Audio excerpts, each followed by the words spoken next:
I've been thinking about you. I wanna be your babe. Show me that you feel the same. I'm always dreaming of you, all the lonely days. I wanna hear you say my name.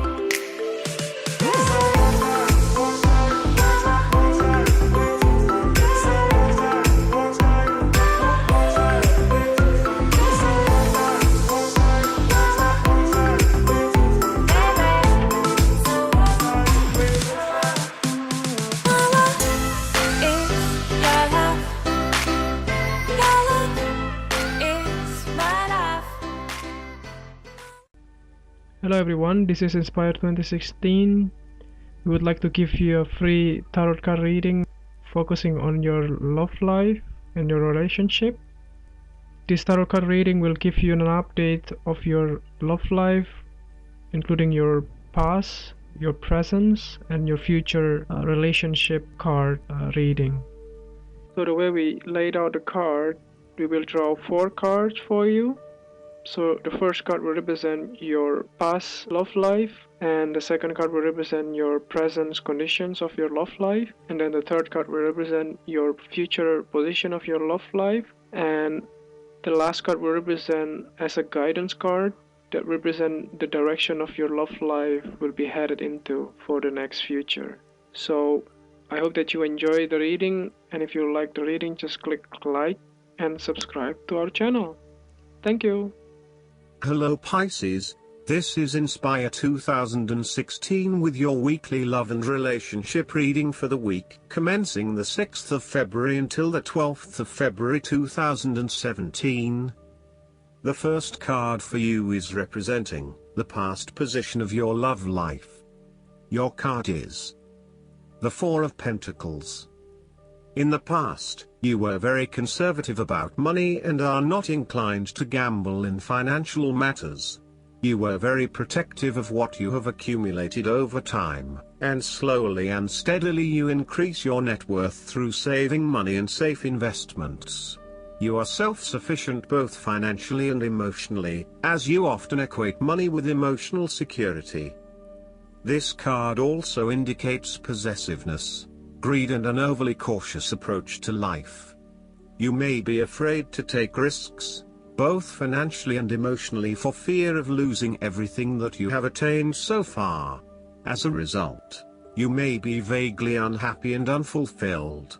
Deep down you are starting to realize that you have sold out for a conservative and overly safe approach to life. Thus, the 4 of Pentacles indicates one of the dangers of prosperity: the temptation to value money far above its real worth. If wealth and financial success lead to a miserly or penny-pinching attitude, then you have found yourself in a narrow-minded state where nothing is perceived to have any significant value other than money. This attitude is an expression of extreme attachment to the material things of the world and is unhealthy in the long term. Sometimes, the 4 of Pentacles can indicate an inflexible attitude that is resistant to change. You have already established a way of living that now works for you, so why change? Change appears to be a threat to your certainty, safety and security, and may place you at risk of losing all that is important to you. Any suggestion of doing things differently is therefore going to be met with resistance for fear of how it will impact your personal sense of security. Thus, you are more likely to favor tradition and tried and tested ways of doing things, rather than taking any risks at this point. The second card for you is representing your present love life. Your card is the 6 of Pentacles. You may need financial assistance from others, or you may want to give some help to others around you. If you are the wealthy man, then you have accumulated great wealth and are now in a position where you can offer financial assistance to those in need. Now that you have lived through the darkness long enough to see the inner light, it is time to help others who are not so fortunate. Consider giving to charity or reaching out a helping hand to someone who needs your support. The generosity of the six does not limit itself to money and material things. Giving of your time or your wisdom is often just as spiritually fulfilling as giving away money or gifts, and the intangible gift of your presence is received just as well, if not better. You may also be inclined to make a loan to someone, on the premise that they will eventually pay you back once they are back on their feet. This is a loan built on trust and good faith, knowing that if you give something away, it will come back to you. Remember, though, that this is more about a short-term fix and not a sustainable solution towards self-sufficiency. So, think about how you can financially support your family or friends in a way that encourages them to stand on their own 2 feet eventually. If you are the beggars in the Six of Pentacles, then you may be the recipient of someone else's charitable activities. This will help you to get back on your feet and to eventually repay the charitable organization or individual, either with your time or your restored wealth. You will also need to identify ways in which you can become more self-sufficient in the long run.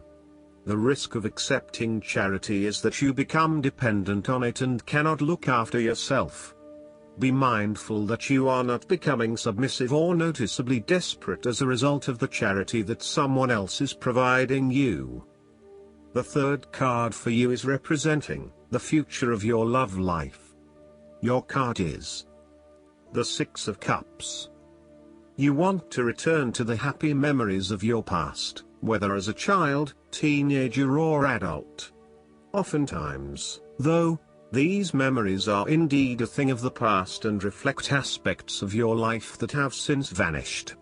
You may feel that the only way to connect to this happiness is to escape into the past where you can reflect on your happy and beautiful memories, instead of dealing with current challenges. This is fine if you are simply taking a walk down memory lane, but it is important that you live in the present and accept your current circumstances rather than always living in the past. Oftentimes, there is nothing wrong with looking back at the good times for inspiration when things are not going so well.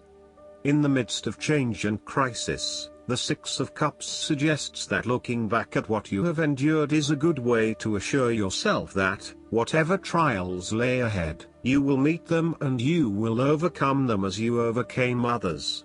After losses such as those on the fives, the Six of Cups suggests that you need to take time out to heal, look back on the past and all the good that lies there.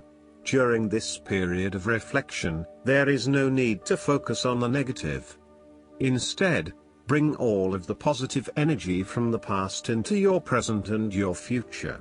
The fallen cups are now full and upright again, but with blooming flowers that cannot be spilled or washed away. Now that you have looked back, the way forward will be clear and enlightening. The Six of Cups can represent a return to a familiar environment or to a childhood place. You may return to your hometown, to your parents' house, to your high school or even kindergarten. You could be going to a high school reunion or reconnecting with a childhood acquaintance. A teenage sweetheart or past lover may turn up again.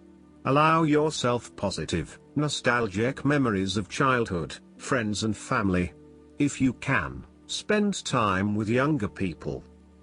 The Six of Cups can also point to your inner child and suggests a need to experience childlike joy. The child you were still lives within you and must be cared for. This is often referred to as working with your inner child.